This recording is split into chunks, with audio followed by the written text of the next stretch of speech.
Il existe plusieurs scénarios de fin du monde qui sont malheureusement très possibles et qui pourraient bien arriver. Donc, si vous pensez que vous avez toute la vie devant vous pour réaliser vos projets et que vous avez tout le temps du monde pour trouver le bonheur et être heureux et trouver des relations amoureuses adéquates, eh bien, je suis désolée de vous détromper, mais la fin du monde pourrait avoir lieu n'importe quand. Et non, non, non, je ne suis pas alarmiste.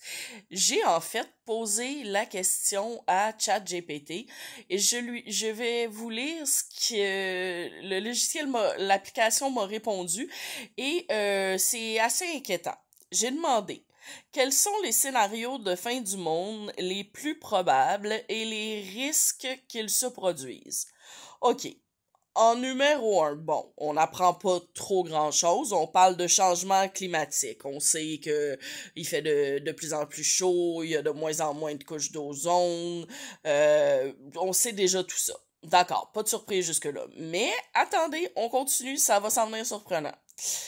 Ça va surtout s'en venir inquiétant, en fait. Parce que en numéro 2, le robot, l'intelligence artificielle, ChatGPT, m'a dit intelligence artificielle hostile.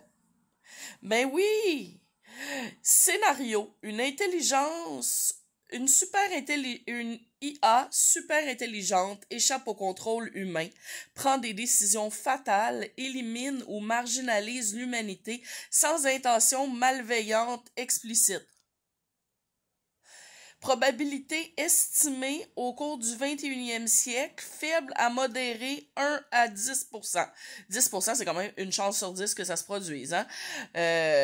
C'est pas d'hier qu'on entend parler là, des intelligences artificielles qui pourraient décider que l'humain est un obstacle à la Terre et décider d'éliminer l'humanité.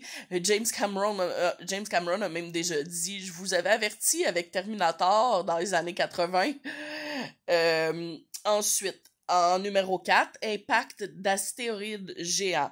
Scénario, un astéroïde de plusieurs kilomètres frappe la Terre, provoquant un hiver d'impact, un effondrement écologique, voire une extinction.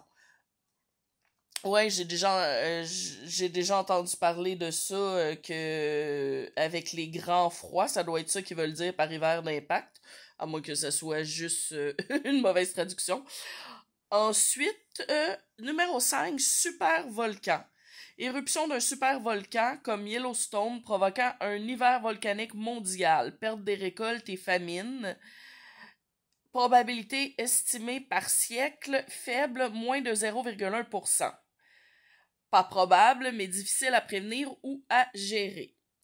Numéro 6, une autre qui est très, très inquiétante, c'est la guerre nucléaire mondiale. Le conflit total entre les grandes puissances déclenchant un hiver nucléaire. Là, c'est ça quand il fait toujours froid pendant très longtemps. Effondrement global, mortalité massive, probabilité estimée par décennie, modérée 1 à 5%. Le nombre d'armes nucléaires reste élevé, l'escalade peut être rapide en période de tension géopolitique. Je vais faire d'ailleurs d'autres vidéos là-dessus prochainement parce que c'est un sujet que je veux vraiment explorer comme scénario parce que je viens de lire là, justement des livres là-dessus à ce sujet-là. Numéro 7, catastrophe écologique systémique. Effondrement en chaîne de la biodiversité, disparition des pollinisateurs, mort des océans, désertification accélérée. Et 8, bon, mais c'est tout ce qui est scénario spéculatif. Donc, moi, ce que je trouve particulièrement inquiétant là-dedans, c'est les guerres nucléaires parce que il y a des possibilités de guerre déclenchées par erreur. Il y a beaucoup de présidents qui n'ont pas à demander, comme aux États-Unis, l'avis de qui que ce soit d'autre. C'est les seuls qui peuvent décider puis ils n'ont pas besoin d'approbation de qui que ce soit d'autre. Et plein d'autres raisons que je vous parlerai dans d'autres vidéos. Et l'intelligence artificielle, ça aussi, c'est assez inquiétant, je vous dirais. Peut-être pas à court terme, mais plus ça devient intelligent, plus c'est dangereux.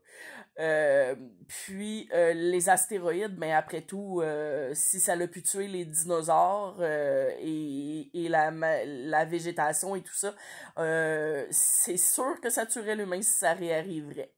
Donc, si vous aimez tout ce qui concerne la croissance personnelle, la santé, n'hésitez pas à vous abonner, à liker et à commenter. À la prochaine!